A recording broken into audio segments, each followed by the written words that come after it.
If you have not looked at this practice yet either, take a look at that. Let me know if you have questions on it. I realized last weekend was a busy one, so maybe you didn't have time to look at it since Thursday. But these two examples deal with the function e to the x.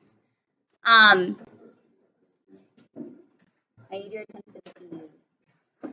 One comment I have at the beginning, this is talking about some things that may mean nothing to you at this point. I know I keep mentioning tangent lines, but until we actually get into the calculus, that probably won't mean a whole lot.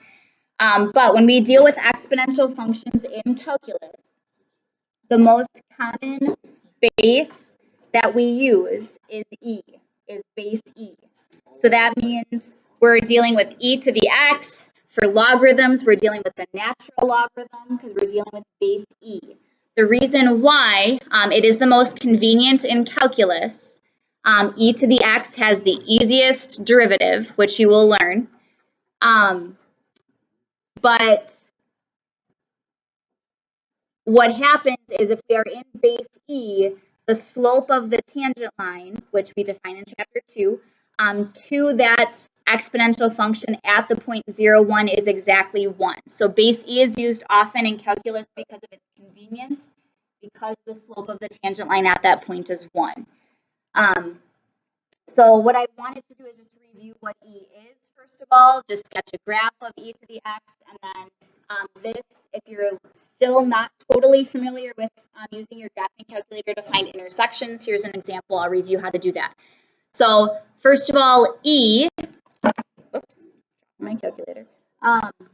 E is an irrational number like pi. You can type it into your calculator. It is above the division key. You have to do second and then the division key. But in Spires, I'm not sure where your e is.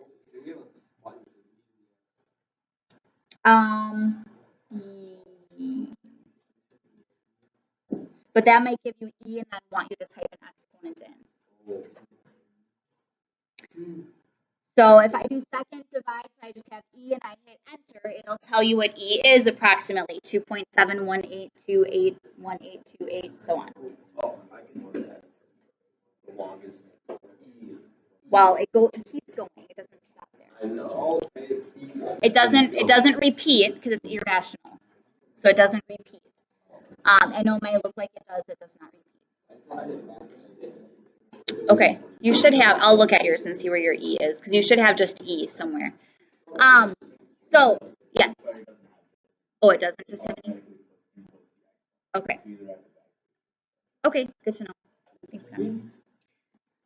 So to sketch this graph, I'm just going to set up a short table here, and my y values are e to the x. So I'll do -2, -1, 0, 1, 2. You also, if you don't have an Inspire, you do have an e to the x function, so you don't have to type in e and then do the caret key and then type an exponent in. It is above your natural log key, so in the very first column, down by the 4, you should see ln, the natural log. If you hit second natural log, you get e to a, and then you type in a power. So I can do second natural log, just so it goes to the exponent right away.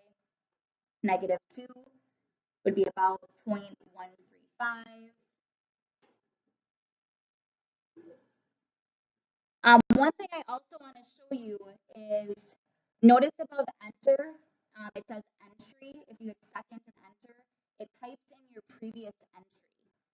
So if you just want to type in what you had before but change one thing, I can do second enter, and notice e to the -2 comes up again. I can just arrow over and change the 2 to a 1.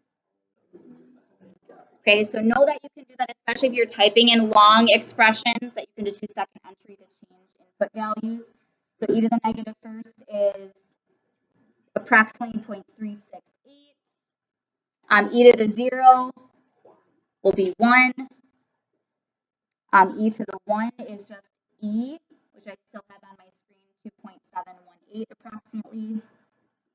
And then e squared is 7.389.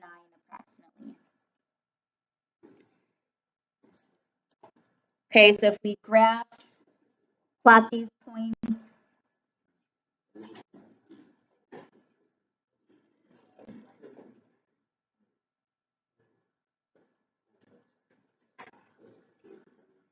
and remember you have that horizontal asymptote. The x-axis is a horizontal asymptote. That's the line y equals 0. But because e is a number greater than 0, it's positive, or greater than 1, I'm sorry. E is greater than 1, so it is an increasing exponential function. Okay, and then what? You don't often have to like sketch your own graphs, but yeah, you shouldn't make it look like it touches the line. I'll say that. You should make it look like it's an asymptote. And then this example, so maybe what I do, just because I know we're short on time, the CQI took a while, but when it says to use a graphing device, so if you see a problem like this, when it says to use a graphing device to find values of x for which e to the x is greater than 1,000,000, what I would do in this case is first find